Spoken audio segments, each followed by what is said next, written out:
Hi, welcome to Z Gadget Review. Today, LG finally announced their full lineup of OLED TVs for 2021. Last year's models all ended up with the X or 10.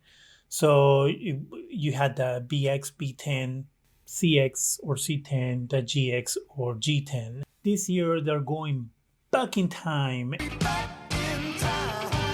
and they are going with the number one. They are making some changes on their lineup, starting with the G series. Now, the G series is also known as the Gallery series. This is the OLED TV that's meant to be hung on your wall. It has almost a zero gap mount against the wall, so it makes it look like a picture. It's what they're trying to go for, which is why it's called the Gallery series or the G series. And last year, the comment that was most common about the G series was that there wasn't a difference between the G series and the C series TV, except for that pretty much zero gap mount that you could do on the wall. The recommendation from most people was if you were looking for a TV to be flat against your wall, to go for the Gallery series. If you were a person who didn't care about that or was going to put your TV on a stand, then to go for the C series instead of paying more for the G series. Well, it seems that LG paid attention to those comments, and this year the G series will technically become the top of the line OLED TV in the lineup. Well, the G series are going to have a new type of OLED screen. It is going to be called the OLED Evo. LG has developed a new OLED technology that makes the G series screens brighter than the other OLED screens in their lineup. This, of course, makes it so the TV feels more premium and they can actually charge you more money, and that they have an excuse to charge you more money for the screen than just being able to hang it on the wall flat as they did last year. Now, the G series is going to be the G1 series, as is going to be every single TV in their lineup is going to go from the X or 10 Roman number to the 1. And instead of the B10 or BX that they had last year, they're going to go with A1. That's right, there's not going to be B series anymore. They're going to an A series. And I'm thinking, in order to give it a more of a differentiation between the C and the A. The A is the entry-level model for OLED TVs, as the B series was last year, and actually all the years before that.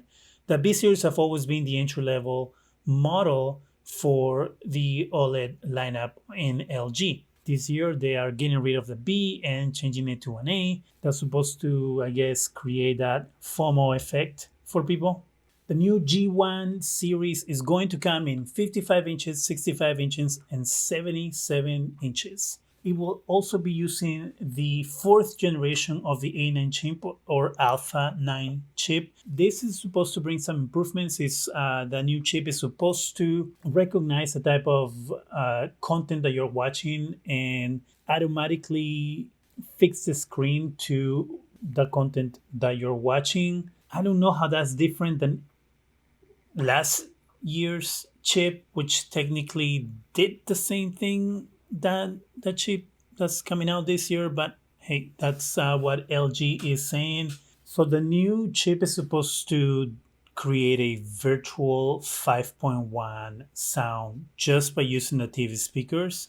And the other one is supposed to be audio leveling, which is supposed to keep the sound the same whenever you're changing channels. Now, for the C1 series, which is going to be replacing the C10 series from last year, it is going to have the same Alpha 9 chip that the G1 series has, except this year they have added a bigger size for this. So we're going to have an 83-inch C1 OLED TV. It's going to be the biggest size.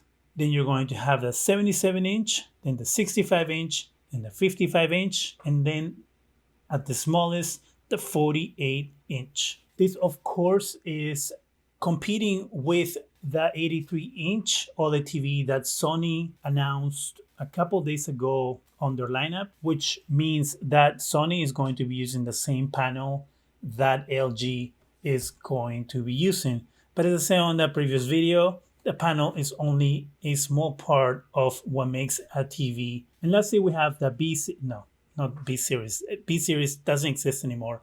We're going with the A series. So the A1 series, which I guess you can say stands for affordable. For the A series, we're going to have the 48-inch, 55-inch, 65-inch, and 77-inch. Now, the A1 series is going to have the 4th Gen Alpha9 chip in it, which is an upgrade from last year's A7 chip, but it's obviously a step down from the A9 chip. But it is not all bad news, because you still get HDMI 2.1 ports on that TV, as well as all the other TVs. Of course, you get variable refresh rate, auto low latency, and all the features that come with the HDMI 2.1. LG TVs will continue to support Dolby Vision, HDR10, and HLG, but they won't be supporting HDR10 Plus. They've been asked before about why not support HDR10 Plus, and their answer is that Dolby Vision offers the same capabilities that HDR10 Plus does, so they are going to stick with that. I wouldn't say that it's exact same technology, and the HDR10 Plus offers some things that Dolby Vision doesn't offer, but if you're looking for HDR10 Plus support on a TV, the LGs aren't it.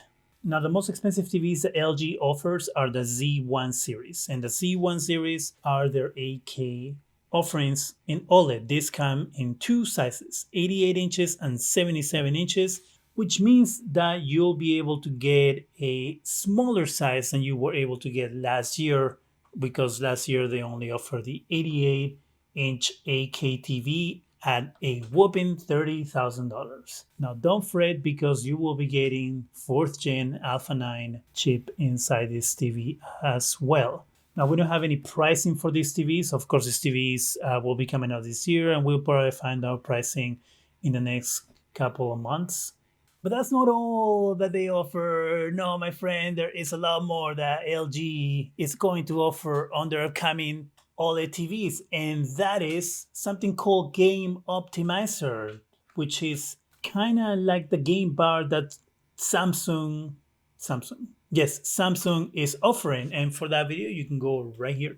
What Game Optimizer is going to do, if it's, of course, is going to bring your TV to game mode, and is going to allow you to access the gaming settings for the TV quicker and easier, so you won't have to go through different menus in order to get to the gaming parts that you want to change. So it'll be quick access, just like the game bar on Samsung. So as you can see, you can pick the settings that you want depending on the game that you're playing. So we have here first-person shooter, role-playing game, real-time strategy, and then you have standard mode. Of course, this is going to include AMD FreeSync Premium. The other thing that was confirmed that I talked about on a previous video, for that video you can go here, is that horrible mistake that LG is making by changing the way their WebOS is going to work. WebOS 6.0 is going to just take over the whole freaking screen.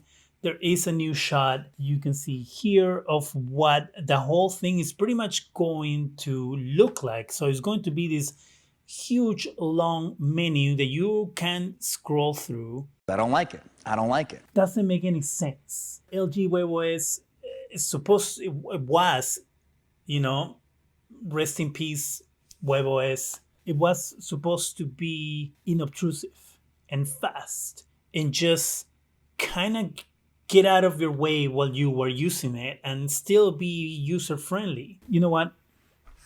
Go to this video and you can hear my rant on this there. The Magic Remote actually doesn't look as bad as I thought it did. It looks a lot better based on the video here that they showed of what that is going to look like.